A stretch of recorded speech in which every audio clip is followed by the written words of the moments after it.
네, 오늘 제목이 뭐죠? 네, 근데 그 번역을 아주 멋있게 의역을 했는데 그 원저자의 제목은 보면은 아낌없는 하나님의 사랑입니다. God loves freely 이렇게 돼 있거든요. 아낌없는 하나님의 사랑. 하나님은 아낌없이 사랑하신다. 자, 기억절 같이 읽겠습니다. 시작. 내가 그들의 반역을 고치고 기쁘게 그들을 사랑하리니 나의 진노가 그에게서 떠났음이니라. 호세아 14장 4절 말씀. 네, 여러분 우리가 일반적으로 생각하는 사랑과 하나님의 사랑이 어떻게 다른지가 이 기억절에서 확연하게 우리에게 가르쳐주고 있습니다. 우리는 우리를 사랑하는 사람을 사랑합니다.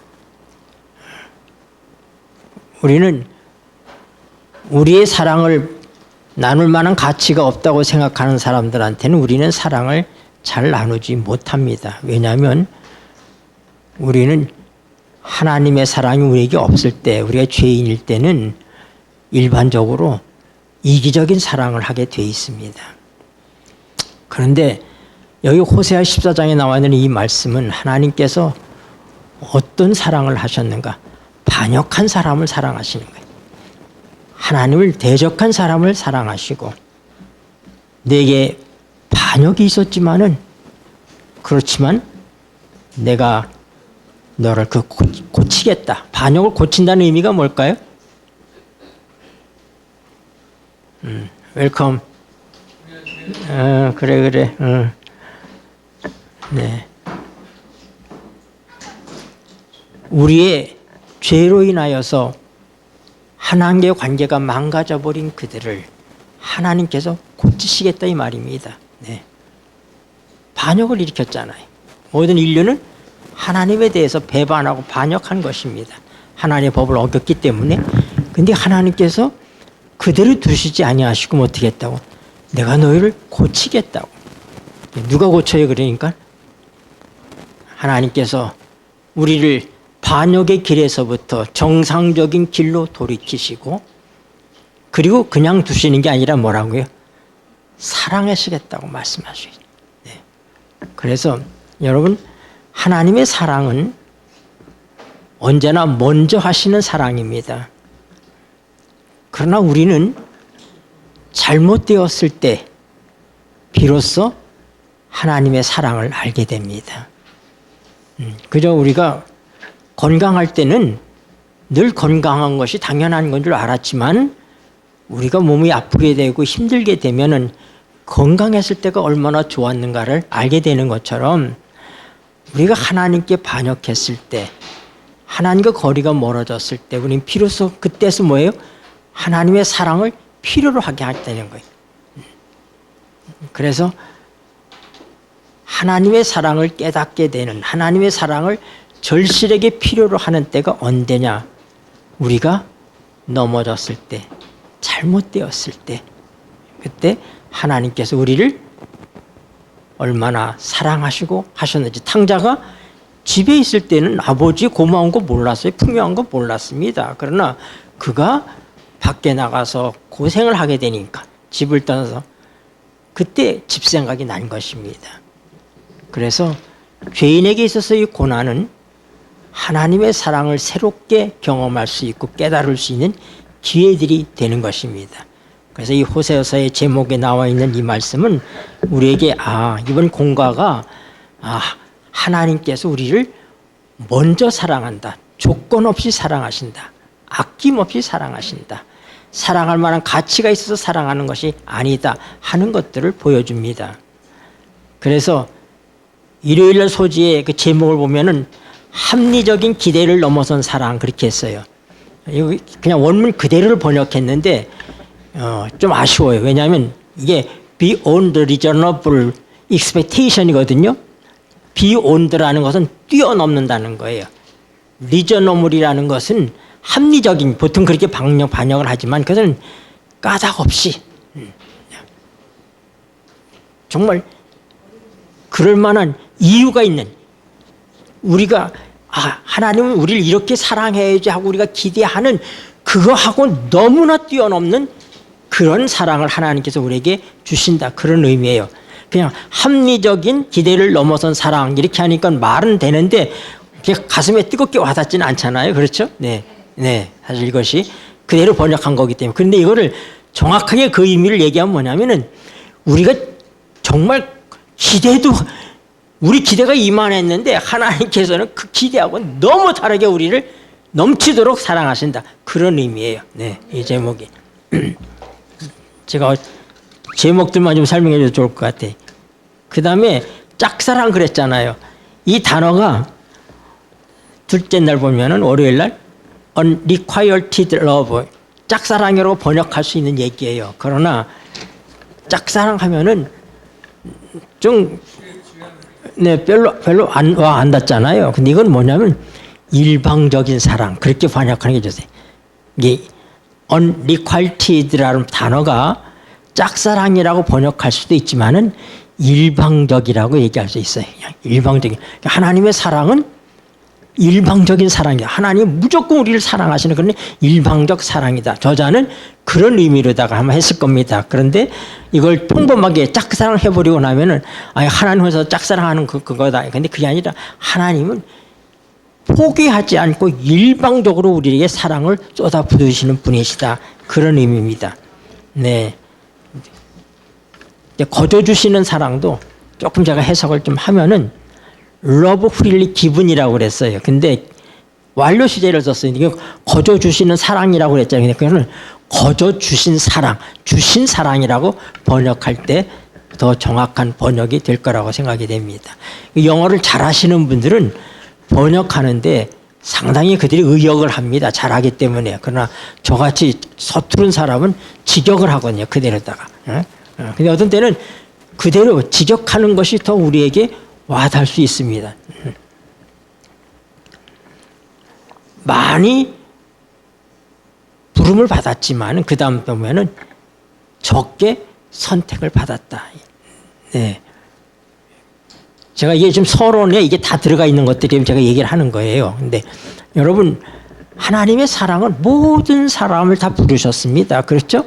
다 부르셨는데 그런데 사람들이 잔치에 왔습니까? 안 왔잖아요. 그래서 막 길거리에 가서 그냥 다 데려왔습니다. 데려왔어요. 그래서 거기에 온 사람들, 그 사람들을 선택된 사람들이라고 얘기를 하는 거예요. 그들이 응해서 왔으니까. 그러나 그 선택된 사람들 사이에서도 두 부류가 있다고 하는 사실을 우리가 알아야지 돼. 뭐냐면 그리스도를 믿는 사람 가운데 믿지 않는 사람, 초대받았지만 안 온 사람은 넌 크리스찬이, 그리스도인이 아닌 사람들이에요. 그러나 초대받았을 때 응해서 온 사람들은 그리스도인이에요. 그런데 왕이 이 예시 시작되기 전에 와서 의복을 입었나 안 입었나 조사하잖아요. 그렇죠? 그건 이미 그리스도인이 된 사람들이 대상인 거예요. 그 참석한 사람들. 그러니까 뭐예요? 옷을 입지 않았다고 하는 거. 주인이 준비한 옷을 입지 않았다는 것은 자기 행위로 하나님을 믿는 사람이에요. 자기 생각으로, 자기 노력으로 율법주의자들을 얘기합니다. 쉽게 얘기해서. 그런데 이 표준은 왕이 그 예식장에 준비해 놓은 옷, 하나님 우리에서 준비하신 옷, 그 무슨 옷에 대해? 의의 옷이죠. 그 의의 옷을 입은 자들이 진정으로 어떤 사람이다? 선택된 백성들이다 하는 것입니다. 그럼 교회 안에는 뭐가 있다? 두 부류가 있다. 어떤 부류? 자기 노력으로다가 의로워지려고 하고 자기 노력으로 하나님의 뜻을 행하려고 하고 이런 사람들이 있다고 하는 것입니다. 그런데 그것은 그게 아니라 뭐라고요? 아주 쉬운 거예요. 들어가면서 내가 아무리 멋있는 옷을 입고 였다 할지라도 왕이 준비한 예복을 걸치고 들어가면 되는데 그걸 안 하는 거예요. 그것보다 내 옷이 더 멋져 보이기 때문에. 그러니까 하나님의 은혜보다 내 행위가 더 값져 보이고 그걸 노력할 때 어떤 성취감도 있고 뭐 신앙을 그렇게 하는 사람들이 있어요. 제가 목회하는 현장에서 경험한 것들이 어떤 것들이 있냐면 정말 교회에 열심히 있는 사람들인데 율법주의자예요. 근데 그들에게 우리의 행위가 우리를 구원해 주지 못한다. 우리의 어떤 선한 행실도 어떤 교회에 대한 열심도 그것이 우리를 구원하는 것이 아니라고 그러면 못 받아들여요. 왜냐하면 그들은 평생 그냥 남보다 열심히 교회 봉사하고 막 희생하고 이러는 것이 그의 신앙의 전부라고 생각을 했는데 그게 아니라 하나님의 주시는 구원은 값없는 선물이라는 사실에 대해서 얘기할 때 내가 이제까지 내가 이루려고 했던 것들을 버리고 하나님의 은혜를 받는 일에 있어서 자기 인생이 무너지는 것 같은 거예요. 자기가 헛살은 것 같은 거예요. 그걸 못 받아들이더라고요. 제가 참 엄청난 비극적인 사건들을 교회에서 목회하면서 제가 봤습니다. 그냥 볼 때는 훌륭한 그리스도인이고 솔선수범하는 그리스도인이고 열심히 하고 교회에서 중요지책을 다 맡아서 일하는 사람들인데 자기 행위가 너무 앞서 있어요. 네. 그걸 위해서 자기는 많은 것들을 희생하면서 노력해 왔어요. 근데 그것이 하나님께서 아무도 내 육은 무익하니라 하고 얘기하니까 받아들이질 못하는 거예요. 오늘 이 비유에서 우리가 그런 점들을 봐야 될 것입니다.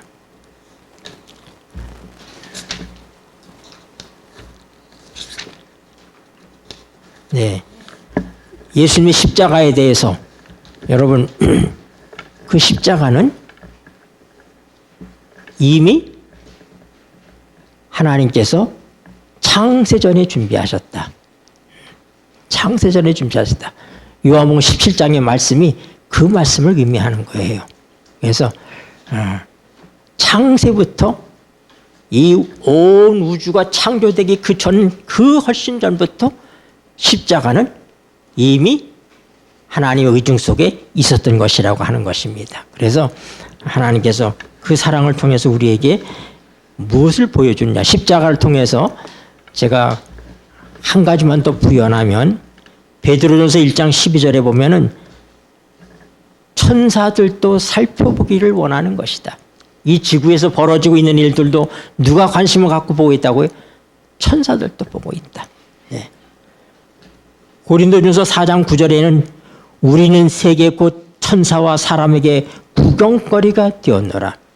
여러분 타락하지 않은 세계와 천사들에게도 주님의 십자가가 필요했을까요? 네, 필요했습니다. 왜요? 그들은 하나님이 사랑인 것은 알았지만은 하나님의 그 사랑의 깊이와 넓이와 높이가 어떤 것인지 십자가를 통해서 경험하게 되는 것입니다. 그래서 이것은 타락하지 않은 모든 세계의 사람들을 위해서도 이 십자가는 준비되어 있었다고 하는 거예요. 그래서 이걸로 인해서 뭐예요?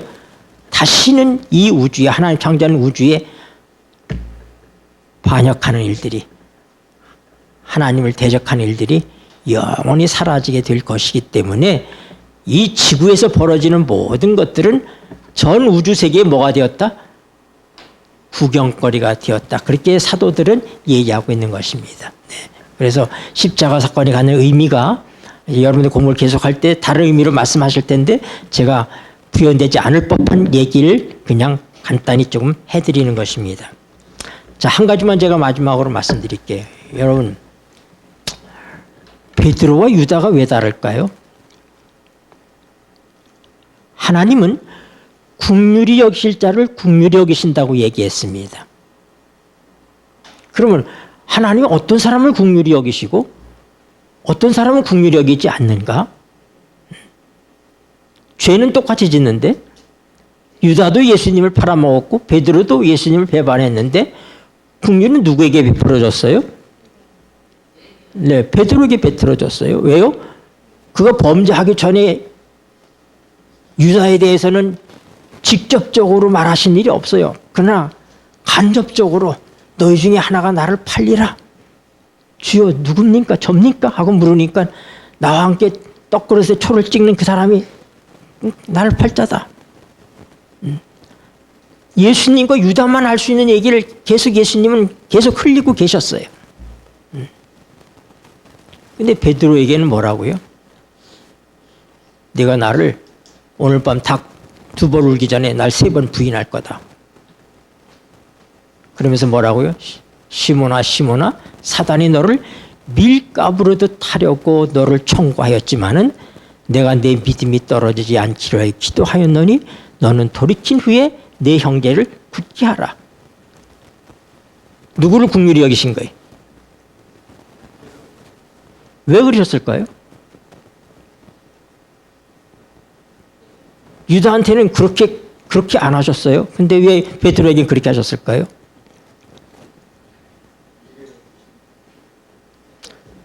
베드로가 디베랴 바닷가에서 예수님을 만나서 깨달은 것이 뭐냐면 주님은 모든 것을 아십니다. 하나님은 우리 모든 걸 아셔요. 그래서 하나님이 미리 아시고 그 아신 자들 가운데서 정하셨다고 얘기하신 거예요. 그러니까 하나님의 주권, 베드로는 자기의 그 실수의 사건을 통해서 예수님이 진짜 하나님이라는 사실을 알고 하나님의 전지성을 그가 인정하는 겁니다. 그러니까 자기의 모든 것들 알려. 자기가 예수님을 부인할 거 미리 말씀해 주셨잖아요. 이 사건을 통해서 예수님 모든 것을 아시는 하나님이시다. 예수님의 절대 주권입니다. 우리는 왜 하나님께서 긍휼히 여길 자는 긍휼히 여기지 않고 긍휼히 여기시고 그렇지 않은 자는 긍휼히 안 여기시는지에 대한 그 이유를 그 답을 풀 수 없어요. 그것은 하나님의 주권이야. 그건 하나님의 뜻이야. 하나님께서 그렇게 하시는 거예요. 근데 그렇게 할 수 있는 것 가운데 하나님은 하나님의 모든 것을 아시기 때문에 유다를 사랑하셨어요. 끝까지 사랑하셨지만은 유다가 어떻게 될지를 하나님께서는 아십니다. 그러나 하나님께서 베드로를 아셨기 때문에 베드로에게 넘어졌을 때 일어날 수 있는 그런 은혜를 그에게, 긍휼을 그에게 베풀어 주신 것입니다. 그래서 이것들은 하나님의 전지성과 그 다음에 하나님의 주권적 의미에 있어서 이해하지 맞다. 우리는 그렇게 생각할 수 있을 겁니다. 네. 시간이 돼서 제가 이제 말씀 마치겠는데요. 한 가지만 더 제가 말씀드리면, 여러분, 이스라엘 백성이 저걸 만들었죠? 그 뭐예요? 금송아지를 만들었잖아요. 그걸 보고 하나님 직접 손으로 만들어서 하나님 직접 쓰신 십계명을 모세가 갖고 오다가 어떻게 했어요? 깨트려 버렸어요. 누가 만든 것인데? 누가 쓰셨는데? 근데 그거를 깨트려 버렸어요. 생각해 봐봐요. 얼마나 불경스러운 일이. 그렇죠? 이 성경이 그 점에 대해서 말하지 않아요.